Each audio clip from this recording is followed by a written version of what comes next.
What is going on, everyone? My name is Jonathan, host here at the Venue RX podcast, and this podcast, being the Venue RX, would be very incomplete without talking to one of what I think is probably the United States' largest collection of wedding venues. And so today we have Julia Henning joining us from Wedgewood Weddings. Julia, thank you so much for being here today.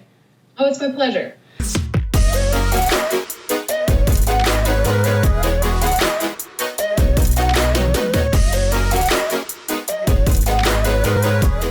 So Julia, you and I got a chance to meet each other at Wedding MBA here. My gosh, it feels like a long time ago, but I guess it was only like a month ago, Yeah. something like that. At Wedding MBA out in Las Vegas, and we met out there, but we were both in Southern California, correct? Mm-hmm. We are. Awesome. We only got to talk very, very briefly. You had a presentation there, and that was really cool being able to patch into that for a little bit, although I didn't really get to hear too much because I was buzzing everywhere. But, you know, we were able to chat a little bit. I really wanted to have you on the show. So I'm excited. Can you tell us, though, a little bit about yourself and how you got started with Wedgewood Weddings? And maybe, though, before that, tell us a little bit about what Wedgewood Weddings actually is. Well, Wedgewood Weddings is a family business that's been around for about 35 years. It was founded by John and Linda Zaruka. And like so many other wedding venues out there, it started as a mom and pop, a couple. He ran the operations, she ran the sales.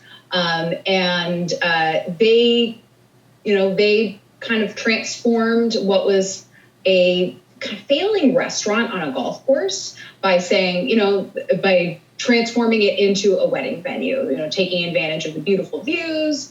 And they ran that business for until the early aughts. And then they brought their son, Bill, in, and they started to grow the business and take the model that they developed over time, which was specializing in weddings, specializing in all-inclusive wedding packages, and then took that model and started to scale it to other venues. And when I joined the business in 2010, I think we had just gotten venue number 11. Oh, wow. And since I've been with the company, now we're at venue number 48.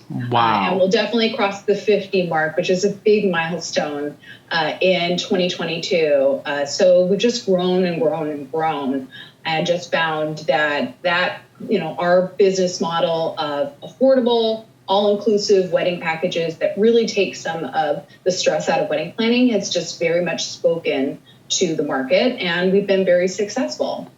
That's huge. So I have so many questions that come, and that's incredible. So you started with them 12 years ago, and that is incredible growth.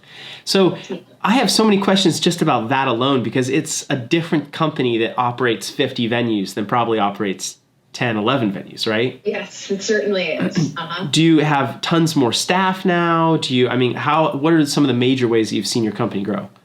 Well, one of the very first things I did when I joined the company was John, our founder and CEO at the time, wanted to bring in a call center, like a centralized contact center, so that if somebody was interested in a wedding, they had a ring on their hand and they had, and a wallet ready to open and pay for that wedding, that we had no downtime from when they made that phone call to when we started talking to them. And that was a game changer for the organization. It allowed us to just capture so many more leads and be so much more sophisticated in our sales and our marketing process.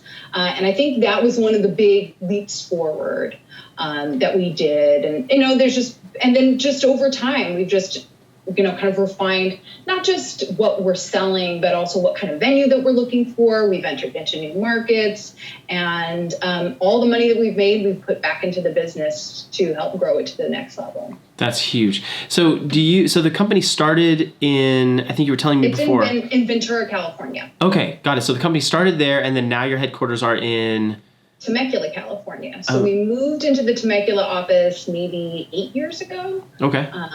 And that's where we're headquartered. And our now CEO, Bill Zaruka, he lives there in Temecula. We have a couple of Temecula area locations, but we call it the Wedge Quarters. I like that. The Wedge Quarters. That's very cool. But you don't really have to be, there at headquarters as much because you kind of have this decentralized, like there are all these venues and they're in different states, correct? We're in all different markets, and each venue has a general manager and a sales team that's dedicated to that property. So although we take in the leads and we schedule their initial consultations at these venues, once that appointment's scheduled, it's the team that's on site that is taking it through from that initial consultation through the sales process, then through the planning process, and then ultimately being there with them on wedding day. That makes sense. As your role, Vice President of Sales, correct? Yeah. In your role, what are you spending your day-to-day responsibilities working on? There's a couple of a little bit of everything, and then I think. Like so many people in the wedding industry, I still find myself wearing a lot of different hats. But I think a lot about, we have a sales force of people out there. We have about 130 people who are in a sales role within this organization. So I think a lot about them because the wedding business is hands-on, it's personal, it's about relationships. So the questions I'm asking myself is, who are they? What is the type of person that we're looking for? How do we find them? How do we onboard them? How do we train them? How do we keep them interested and excited about their jobs with ongoing development? So there's that personnel aspect of it. And then I'm a big nerd. There's a lot of data in my life. I look at the numbers a lot. So I do all of our forecasting. How much money are we going to make next year by venue? How are we going to get there? What are our sales targets? And then communicating all of those to the team. I also manage our pricing. And then there's this whole element of sales technology, right? There's so many different tools out there. We've been through a couple of different versions of it. And about 4 or 5 years ago, we decided we went all in and did a custom implementation of Salesforce, which is something if you're just like an individual venue operator, it's probably not for you, but for somebody of our size, we needed something, big that could support our growth as we go from, because the goal isn't to stop at 50. We want to be 75. We want to be 100 different venues. And we needed a really sophisticated tool. So putting that together, implementing that, rolling that out, that was a big focus of the last couple of years. And then, having a really good plan for when we transition and take on new venues, making sure that we do that in the best way possible. Yeah, I was going to ask about that because each one of these venues, are you going in and buying them? Is Wedgewood? No, we don't own the asset anywhere. So we don't own the physical land. All of our venues, we have a long-term lease. So, 15, 20, 25-year leases, and sometimes we will go longer than that, just depending on the deal. So how we get those venues is they're all a little bit different. Some of them we will submit to a request for proposal, like from a government agency or, so we run 3 venues for the Presidio in San Francisco, which is a government-owned property. So we applied essentially for that and did, an audition and, did a presentation for them. And then sometimes we buy a business that's existing, that's been successful. So, there was a venue in the Phoenix market where they've been running really well. It was a husband and wife team, and they were ready to retire. And Wedgewood is able to come in and purchase their business.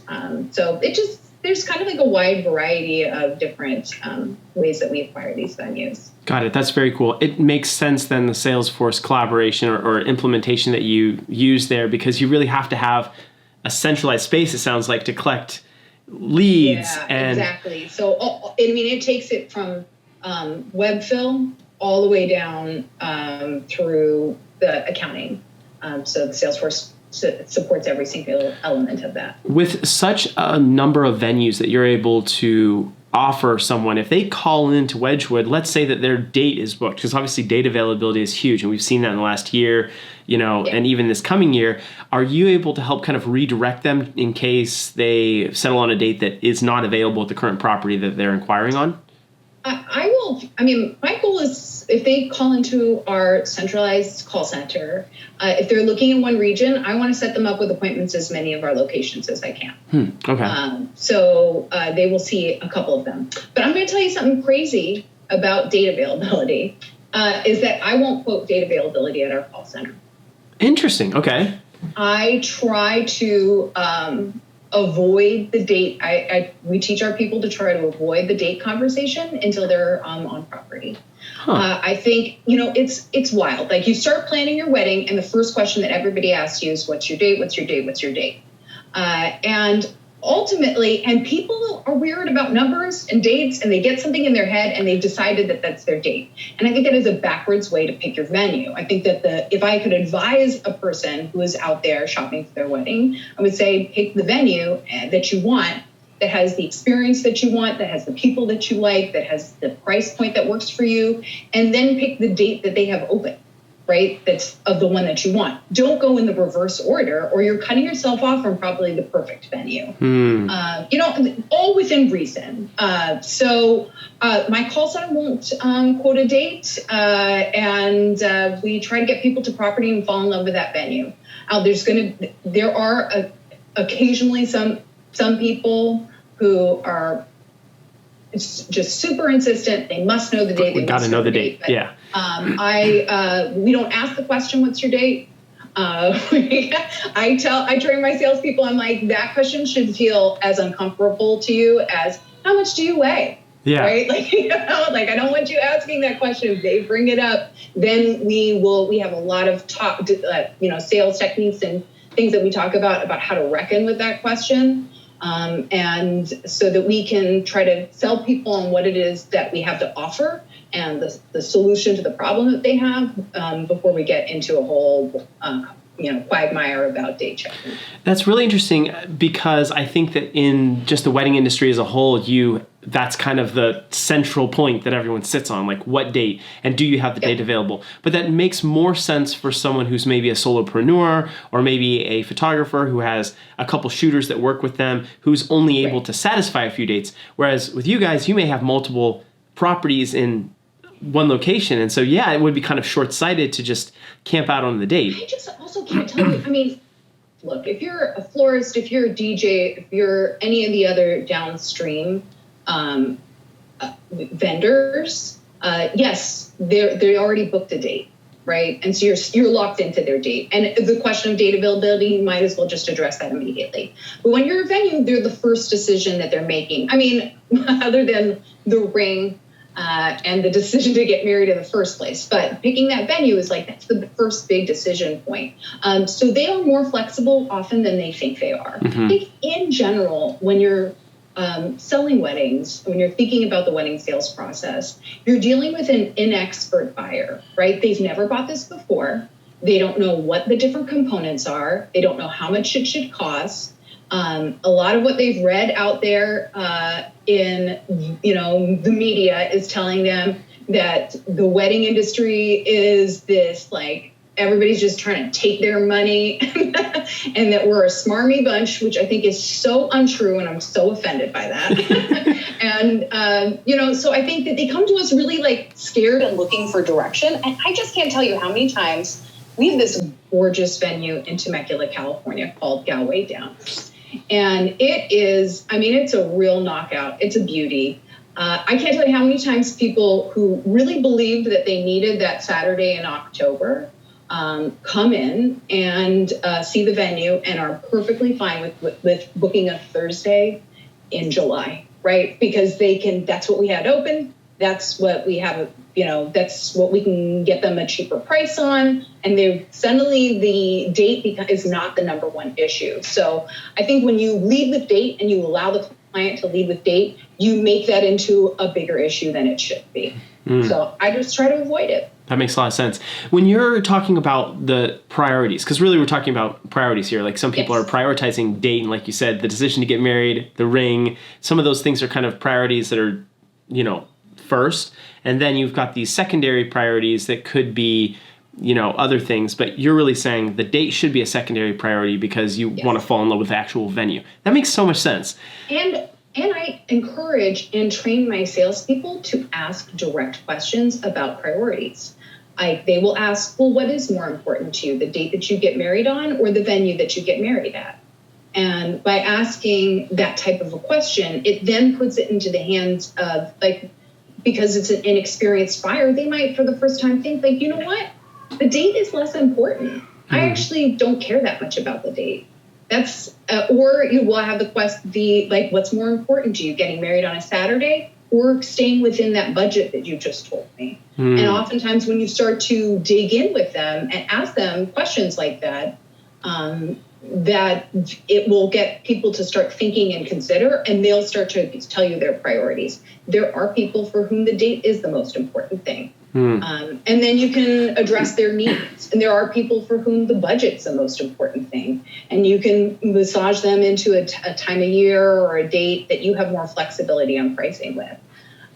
But if you're not having those direct conversations with people, or if you're letting them just like look on your website to see what dates you have open, and X you out before you even had a conversation with them, I think you're denying yourself the opportunity for the sale, and you're also denying them the opportunity to find the right venue for themselves. That makes so much sense.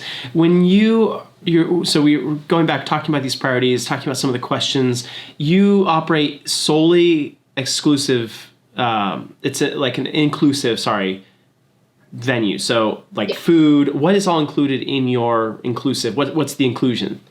Well, we have 4 different packages. They all include food. Some of them also include a hosted bar. And then as you go up through the packages, there's more. So our top package, it has DJ, invitations, floral centerpieces, linens. It has some of the extras like a photo booth.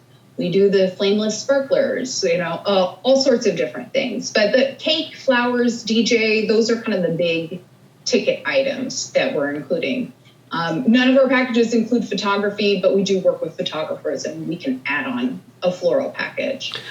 Most of our venues, we don't allow outside catering. There are a few exceptions where we do, just kind of depending on the individual market. So we handle all of the catering. Do you find that is an objection that is frequently brought up? Like when you're touring somebody, let's say, people are kind of like, oh, I want a Hawaiian, or my favorite taco restaurant growing up, or whatever, like those things that I've heard before. Yeah, I got my start in the hospitality industry doing outside catering. Actually, got my start in the kitchen. And I've worked outside catering. I think that, yes, it comes up frequently. People start with this idea of that they have something specific in mind, but more often than not, people are trying to save a buck, and they think that if they go to their favorite restaurant that's not that expensive, that they're going to be able to actually save money. And they are wrong. Like, it's harder and more expensive to make food over here, to pack it up, and then to bring it over here, and then to finish it off and serve it to people than it is to take it out of the kitchen in the back and bring it out. That is, offsite catering is much harder.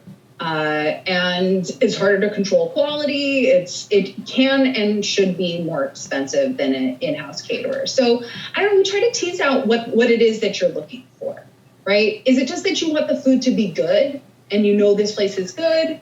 We can address that objection that way. Is it that you have something very specific in mind? Is it that, and then we can kind of manage the objection depending on what it is. But if somebody really does want an outside catering experience, then we just might not be the right fit for them. Do you find that, how I guess I should ask, how do you have your salespeople address that? Because that's kind of an interesting... That is something I do try to flesh out early in the sales process. Okay. So that is something that they will actually talk about at the centralized call center. Got it. Oh, just to determine right away, is this couple a fit for us or not? This is an in-house caterer. Because I think a lot of, brides and grooms and couples, as they start planning, they aren't even realizing that there are venues that do all-inclusive. There's venues that do food and beverage. There's venues that are just a shell rental. They don't know that there's all these different permutations of what we offer in the industry. So we try to do that kind of education up front. Because if what you really want is just a shell and then you're going to rent everything and bring it all in, then an all-inclusive experience isn't quite right for you. Mm-hmm. And we'll try to redirect them right there. Julia, have you seen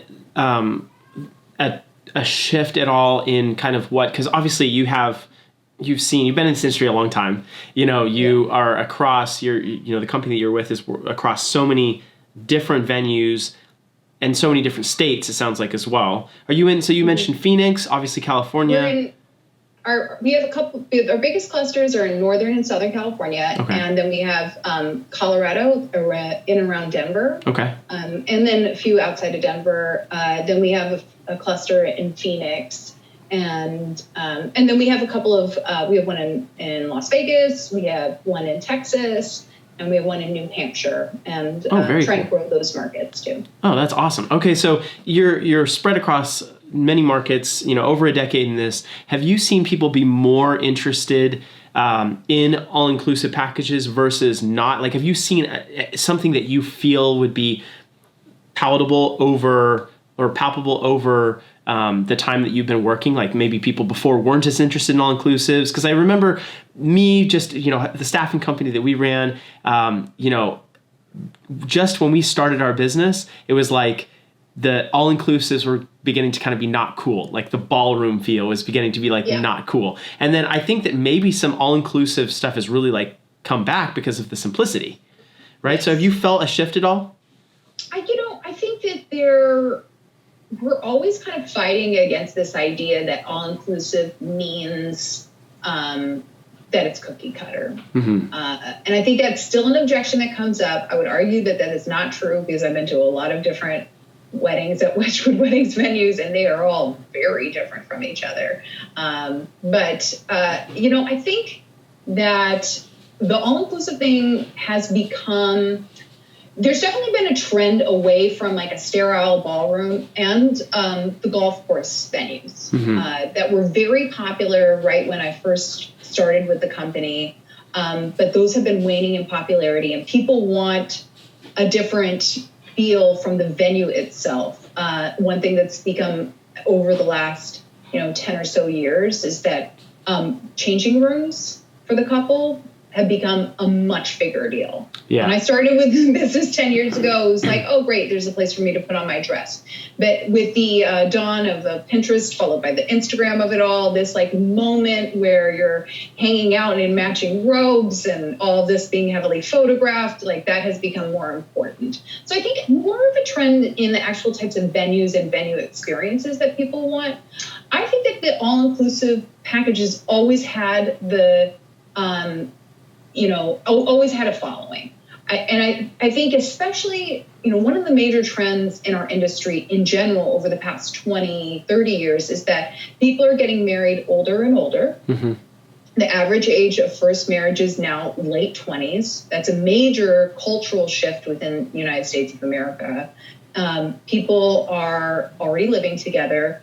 And because they're at a later point, and some already have children, and because they're at a later point in their life, they're busy, right? You have a job and you have things to do, and you don't really have there are still people who, straight out of college with no job, they and their mom plan their wedding, right? But that is the edge case at this point. It's people full force in their lives that don't have time to interview 5 different cake bakers and go and talk to 6 different DJs and go through this whole rigmarole for all the different vendors that we would include in one of our package. So our deal kind of really appeals to that type of person. And I think even if as a venue you aren't ready to start including all of that type of stuff within your own packages, I think that's a good thing to just know, is that's what the client out there needs, is that sort of support. They need, and you can do that through your vendor lists and your recommendations to help guide them and make it a less insane process for them. As I think there are some people who have either the budget for a high-end wedding planner, or they have the time to do and desire to do all of that research, but not the average person that's coming and getting married, right? They're busy. So from your perspective then, would Wedgewood really be capturing the middle of the market? Because someone on the lower end of the market, right, would just kind of be trying to put, like you said, someone straight out of college, just planning it with their mom, they're likely going to go with a blank canvas venue that they can do that at. Right. Okay. I think I think the middle of the market is pretty broad, and we definitely have some venues in some markets that are a little more towards the high end, but we don't go after the, that very small niche market of super high end weddings, right? I think our average weddings are, depending on the venue, could be anywhere between $15,000 and $25,000. Oh wow! So that's pretty affordable. Spending with us, yeah. So definitely affordable, and I think that just going to the wedding MBA, talking to different people in the industry, I think many of us are in that boat. And if you look at statistics, that's where the market is, right? The majority of people are going to be spending in that type of range for their wedding, and that's where the volume is. And I think that's, so we are in that market on purpose. Got it.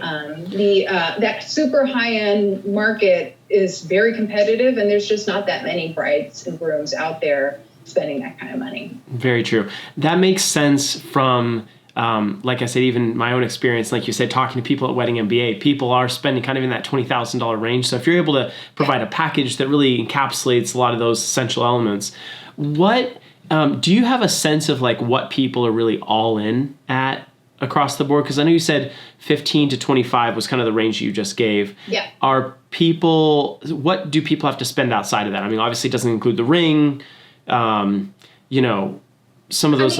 That's the middle range. We can go do less and we can do more. But I would say that it just, that kind of varies by market. I think that, you hear that average of wedding in America is $32,000. That number kind of jumps around depending on who you're reading. But that's not the median. I think the median is in that 15 to 20 range of what people are spending. I was going to ask, where do you find yourself getting some of this information? Because I know even in my own research, it's you can look at these different blogs and different things, but they all seem kind of skewed one direction or another. There is a great resource that I'm obsessed with called the Wedding Report. Okay. And Shane actually spoke, who runs it, actually spoke at Wedding MBA on the last day. And it is, because the Wedding Wire and the Knot Business Pro, Wedding Pro program offers a lot of great data for the industry. And that's good, and they'll put it in a really easy to read, palatable way. Mm-hmm. But it's all survey data. And at the Wedding Report, that it is a data nerd. It's wedding information by a data nerd. So he has taken survey data, he's taken population data, travel data, and all these different sources and combine them into this really easy to read tool that you can type in your own zip code. You can look at zip code, you can look at market, and give you a sense of what people are spending in that individual market, how their spend goes across the different, venue versus catering versus cake versus all the different elements of our business. I can't recommend this tool enough, and it's also incredibly affordable. That's awesome. So okay. When I need a gut check, and I've got 50 venues, I have tons of data. I'm a nerd. I can look in our own history and kind of make some projections about what I anticipate people to spend, or how we should arrange our pricing, or what potential there is to add on other products. But if I need a gut check, I go to the Wedding Report to kind of, or if I'm looking at a new venue to make sure it's in a market that's going to support us well, I'll go there to see how many other venues are in that market, what are they collecting? He'll do like number of weddings per venue, all that information. Yeah, so I was going to ask, does that sort of information help drive where you're thinking about the next venues? And it sounds like it totally does. So a question about that also, when you're looking at, let's say, the United States as a whole, right? And you're looking at some of those markets that you're already in, New Hampshire, Texas, Colorado, Phoenix. As you look at the markets, do you feel like there are markets that are saturated, or do you feel like there's really enough weddings to go around for everybody? There's absolutely markets that are saturated, and there's markets that are easier and harder to get into. I think that we are looking for a certain density of people to make sure that there's enough people within a given region. We're also looking at kind of income and making sure, like, we're not looking for the wealthiest. We want that kind of like that income that's going to fit with our target market of that, sort of middle of the market. So it's not like we're just going to put venues in Beverly Hills. Yeah. We're kind of looking at different neighborhoods, and then, the actual venue itself. Because if the venue is the best venue in its region, it just doesn't even really matter what the concentration of other venues are. And then, it takes a while to really understand a new market. So if I was just to be looking for to open my own wedding venue, I would make sure it was in a market that I really understood. Mm-hmm. When we first started in Phoenix, we started in the West Valley. And if you look at Phoenix on a map, you're like, that's a 20-minute drive. And in Southern California, a 20-minute drive is nothing. Mm-hmm. But in Phoenix, a 20-minute drive is a big deal. And people don't want to go there. Like, if it's 20 minutes in the wrong direction, they don't want to go there. So we ended up getting more and more towards the east. But, we kind of stubbed our toe on that first venue, just not being as much of a draw as we hoped it would. That makes sense. That's such an interesting perspective, because you're right. In California, I lived in Texas for a while, and I remember, 20, 30 minutes, it's kind of a long way. Mm-hmm. you were going to go to a couple times. 30 minutes. I was born in Fort Worth. You could be in Arlington. You could be in Dallas. You could be in, Fort Worth, like the whole Tri-City area. You could be around quite a bit. Here, 30 minutes is where I live, in North County, San Diego to Temecula. Yeah. It's close. Yeah. So just the tolerance to drive is very different in Southern California. It just kind of varies by the individual markets. And then different markets want different things, and it's all a little bit different. So, Julia, does Wedgewood ever build venues, or are you typically purchasing either existing businesses or properties with already existing structures on them? We're not typically building from scratch, but we have been involved in some really major projects that have involved a build out. So we partnered with the University of Irvine, and they had kind of a dilapidated building that was a club that was on like a alumni faculty club that was on property. And so we worked with them to completely renovate, down to the studs renovation. So that's not a build out exactly.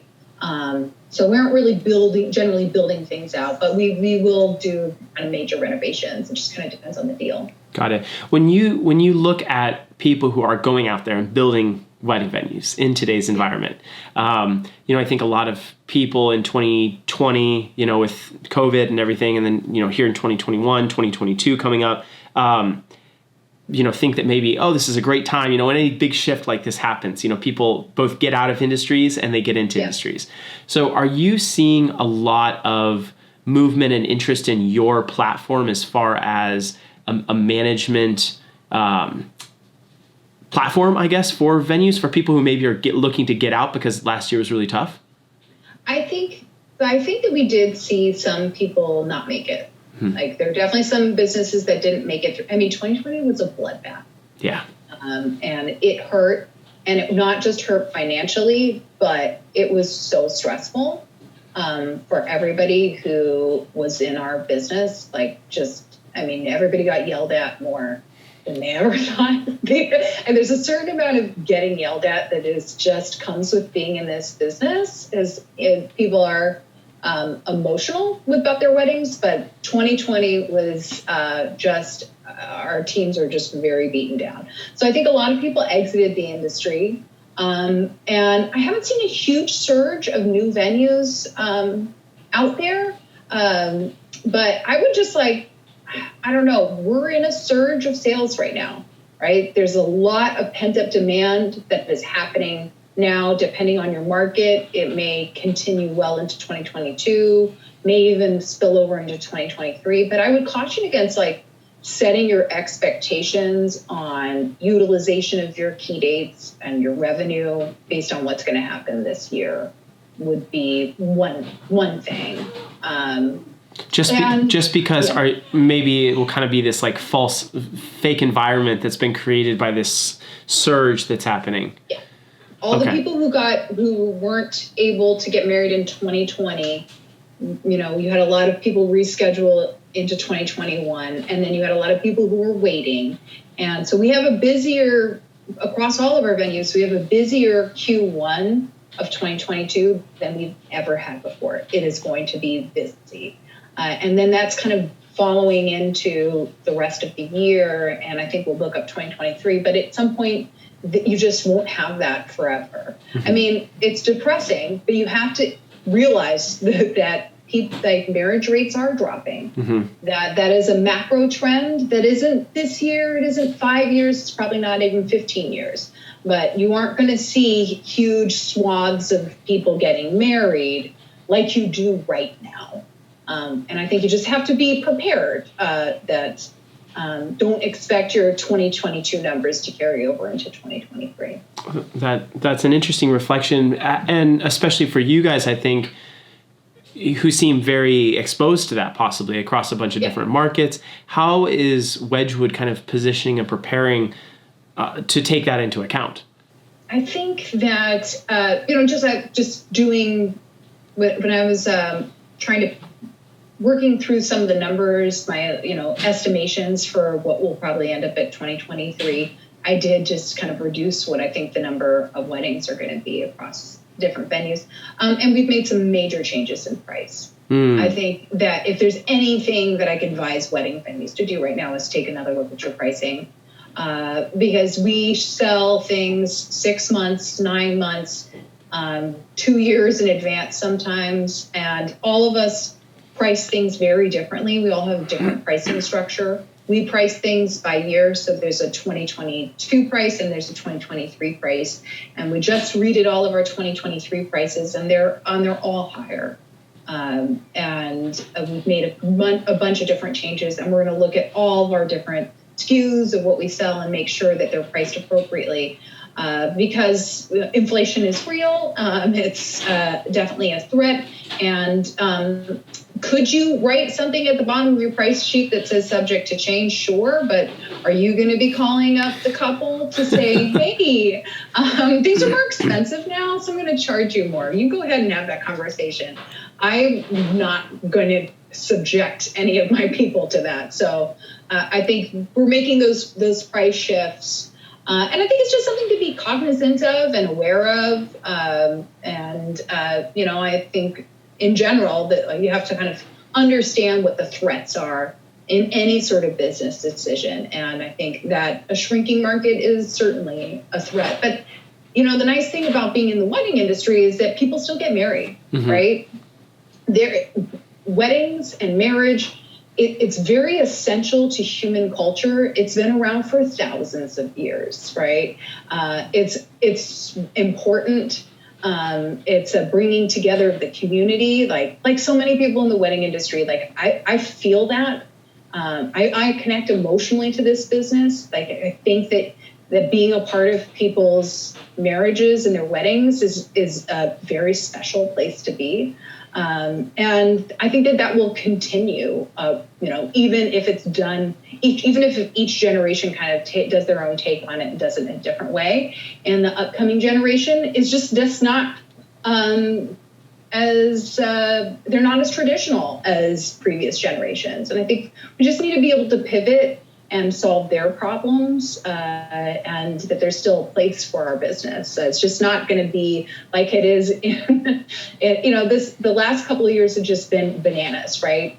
Unprecedented pandemic, and now we're still in unprecedented times. So you just can't set your mold now. You just have to have that flexibility and be looking out there in the environment and being able to pivot quickly and make changes as they come along. That's really well said. I think that there is definitely a point to be made that the upcoming generation, there will be a divide between those who really, really value the religious ceremonies and kind of that side of things, and weddings will very much be a part of that outside of even cultural reasons, just for the religious reason of it. But then I think that there could be kind of an interesting trend towards people having a celebration of, being together or something like that doesn't necessarily have to do, because it is cultural. Like you said, like it's a gathering of the community. It's where people reconnect, families get together. It's almost like a mini family reunion a lot of times. So very interesting. Well, Julia, thank you. I really appreciate you coming on here and chatting about this. It is certainly unprecedented times that we're in right now, and you definitely are kind of at the tip of the spear of this. So I really, really appreciate it. If any of our listeners are interested in Wedgewood Weddings and want to learn more about you guys, what you have to offer, where is the best place to find you? Definitely our website, which is wedgewoodweddings.com. I think if any of your listeners are a venue owner, who are interested in the possibility of retirement and have a great venue, we'd love to talk to you. And then also, one of the biggest crunches that we're all experiencing right now in the wedding industry is hiring. So if we are hiring, and the last year has really kind of forced us to look in the mirror and make sure that we are as attractive to the people that we're hiring as we are to our clients booking their weddings. And I'm really proud of what we've put together for our employees.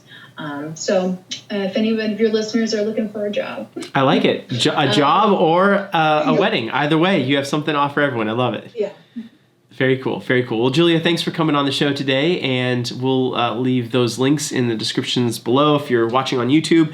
And if you're on the podcast, you should definitely go check out our YouTube. And we'll see you guys in the next episode.